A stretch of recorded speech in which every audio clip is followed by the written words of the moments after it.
आपण linear equations in one variable शिकणार आहोत. Linear equation one variable, variable म्हणजे काय, चल. जसं इथे एक इक्वेशन दिलं मी, याच्यामध्ये तुम्हाला जे यक्स दिसायले, यक्स याला म्हणतात व्हेरिएबल, आणि जे बाकी सगळे अंक दिसायले त्यांना म्हणतात कॉन्स्टंट. जे चल दिसायले, चल, त्याला म्हणतात व्हेरिएबल. तर याला म्हणतात व्हेरिएबल, मराठीमध्ये त्याला चल म्हणतात. आणि जे बाकी अंक आहेत, अंक, यांना म्हणतात कॉन्स्टंट. यांना म्हणतात कॉन्स्टंट. मराठीमध्ये यांना म्हणतात सहगुणक. सहगुणक. आता याची यक्सची किंमत काढणं. आता यक्सची किंमत काढणं म्हणजे याला सॉल्व्ह करणं म्हणतात. Linear equation in one variable आहे. लिनियर कसं काय म्हणतात याला, कारण यक्सचा कोणताच घातांक नाही. म्हणजे इथे यक्सचा कोणता कितवा घातांक आहे, पहिला घातांक आहे. बघा आता हे परत मी लिहून घेतो इथं इक्वेशन. 3x 3 कंसामध्ये x प्लस 4 कंस बंद बरोबर 27. आता काय करायचंय, हे 3 आणि या कंसामध्ये कोणतं चिन्ह नाही म्हणजे गुणाकार आहे. तर 3 या कंसामधल्या दोन पदांना म्हणजे हे याला आणि याला काय करायचं, गुणायचे. 3 गुणिले x केलं तर किती येते, 3x. आणि 3 गुणिले प्लस 4 केलं तर प्लस येते. 3 गुणिले 4 किती येते, 3 चौक 12 बरोबर 27. आता बघा हे यक्स आपल्याला एका साईडला ठेवायचं, यक्स सोबतचं बाकीचं सगळं सामान आपल्याला दुसऱ्या साईडला न्यायचं. ते मी 3x असंच ठेवतो. आणि हे तर तुम्हाला जे प्लस 12 दिसायले त्याला मी या बरोबरच्या दुसऱ्या साईडला घेऊन जातो. बरोबरच्या दुसऱ्या साईडला आधीच कोण आहे ते लिहून घेतो, 27. आणि प्लस 12 इकडे येऊन काय होतात, -12. आता बघा हे वजाबाकी करून घेतो. 3x इज इक्वल टू 12 मधून 27 गेले तर किती उरतात, 7 मधून 2 गेले तर किती उरतात, 5. आणि 2 मधून 1 गेला तर किती उरतात, 1. तर 27 मधून 12 गेल्यावर किती उरतात, 15. पुढे कंटिन्यू करा. आता हे 3 आणि x मध्ये कोणतं चिन्ह असते, गुणाकारचं. तर मग आता आपण काय करू, इकडे x लिहूत, पुढे काय लिहूत, 15. आणि गुणाकारातले 3 इकडे येऊन कशा जातात, भागाकारात 3. 15 भागिले 3 किती येते, 15 भागिले 3 किती येते, 3 5 15. दुसरं गणित बघा. आता इथं बघा हे कंसाच्या बाहेर कोण आहे, 2. कंसामध्ये कोण आहे, x - 7. इथं पुढे कोण आहे, +5 बरोबर कोण आहे, 9. आता बघा आधी 2 न कंसाला गुणून घ्या. 2 गुणिले कंसामध्ये कोण आहे, x. 2 गुणिले x किती होते, 2x. 2 गुणिले -7 तर चिन्ह कोणतं, मायनस. 2 गुणिले 7 किती, 14. पुढचं जशाला तसं. पुढे कोणतं चिन्ह आहे, प्लस. त्याच्या पुढे कोणता आकडा आहे, 5. त्याच्या पुढे काय, बरोबर. त्याच्या पुढे 9.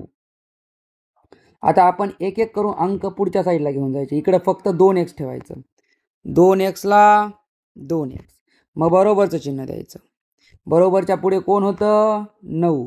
तर 9 जशाला तसं. आता बघा इकडलं कोण आहे, हे -14. तिकडे घेऊन गेलं तर काय झालं, +14. इकडं कोण आहे, +5. तिकडे घेऊन गेलं तर काय होते, -5. आता हे सोडूत. 2x ला 2x बरोबरला बरोबर. बघा हे 9 + 9 + 14 दोघंही प्लस आहेत तर काय करायची, बेरीज. 9 14 किती होते, 23. दोघंही प्लस आहे म्हणून चिन्ह कोणतं, प्लस. द्यायची गरज नाही. त्याच्या पुढे काय आहे, -5. 2x ला 2x बरोबरला बरोबर. 23 मधून किती काढायचे, 5. 23 मधून 5 गेले किती उरतात, 18. x ला x, 18 ला 18. गुणाकारातले 2 इकडे कुठं आणायचे, भागाकारात 2. 18 भागिले 2, 2 न भागणं म्हणजे काय असते, अर्ध करणं. 18 भागिले 2 किती झालं मग, 9.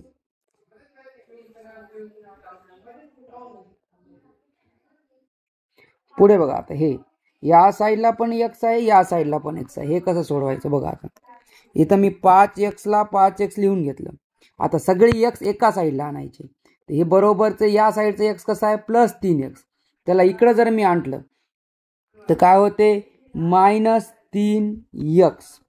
बरोबरला बरोबर. इकडं बघा बरोबरच्या या साईडला कोण होतं +11. तर +11ला काय ठेवलं मी +11 कारण ते इकडंच होतं. पण हे -7 मला इकून तिकडे घेऊन जायचे.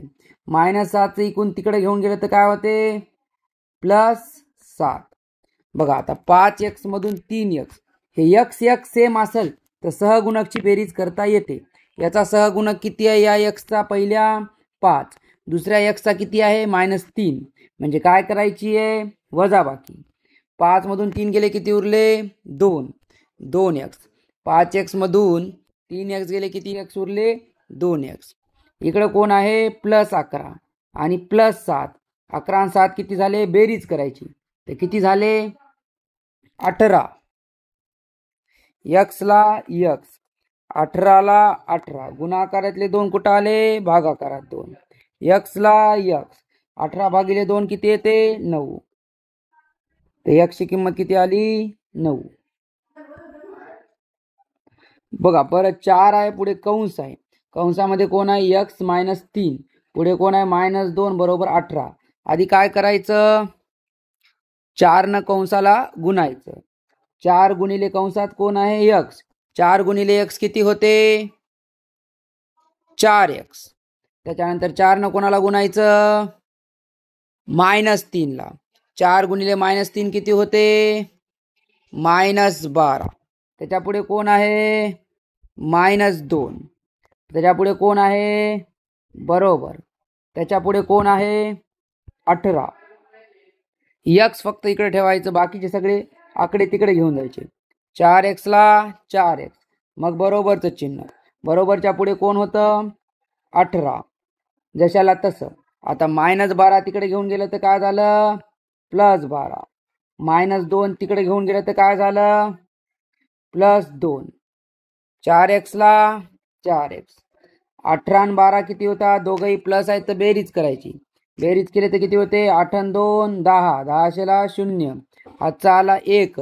1 आणि 1 2 आणि 1 3. 18 आणि 12 किती होता 30. हे पुढचे +2 जशाला तसे. 4x ला 4x बरोबरला बरोबर. 30 आणि 2 किती झाले 32. पुढे बघा आता x लिहायचं फक्त. बरोबरला बरोबर. पुढे किती आहेत 32. गुणाकारातले 4 कुठं भागाकारात. पुढे बघा x ला x, 32 भागिले 4 केले तर किती होते 4चा पाडा 32 आहे, पण म्हणा 4 8 32. पुढचं गणित बघा. आता याही साईडला x आहे, याही साईडला x आहे, तर सगळे x एका साईडला घ्यायचे. या साईडला घेऊ. पहिल्यांदा हे 7x या साईडला आहे, तर 7x ला 7x ठेवलं.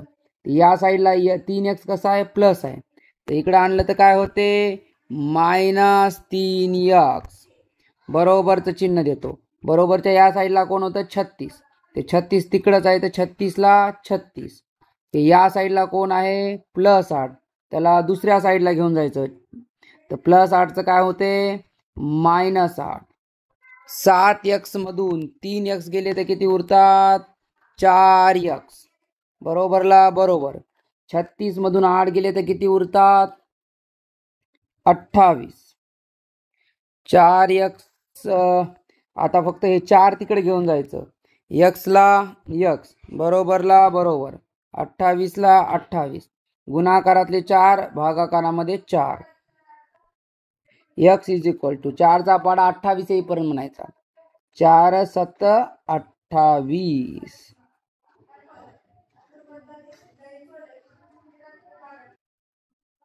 तर अशा प्रकारे 5 झाले. आता मी अजून 5 तुम्हाला होमवर्कला देणार आहे.